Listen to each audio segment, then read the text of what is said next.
जय शिवराय मंडळी, good morning. सगळेजण लय म्हणत होते तुम्ही गुरुवारची पेरणी करता तुमची कोथमीर दाखवा.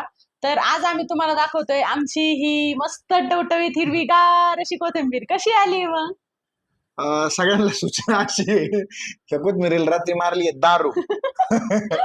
तर हिचा वास पण आता सकाळी आणल्यामुळे उपटून आहे ना, दारू सारखा वास येतो. दारू मारण्यामाग कारण असं असतं, पटकन वाढते, हिरवेपणा राहतो.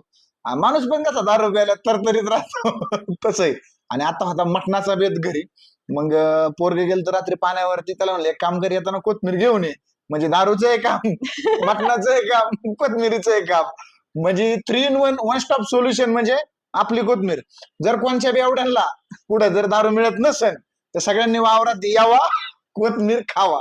अमृत सरांच्या वावरात या, तुम्हाला कोथिंबीरवरती मस्त दारूशी पडलेली बी दिसल, म्हणजे चकनान दारू दोन्हीचं आता काम हिचा तसा सोबत. प्लॅन झाला, ही जाणार रानात. चांगलं नियोजन चाललंय. बरं, आमची 30 दिवसाची कोथिंबीर आहे. हाईट वगैरे बघून घ्या. चांगली वाढली का नाही ते अजून पण एक सांगा. 3-4 दिवस टाइम आहे याला. मी सकाळी मार्केटला गेलो होतो पाहायला, तर बरेच कोथमिरीला फुलं वगैरे आलेली होती. हिला अजून सुरुवात थोडी थोडी झालेली आहे.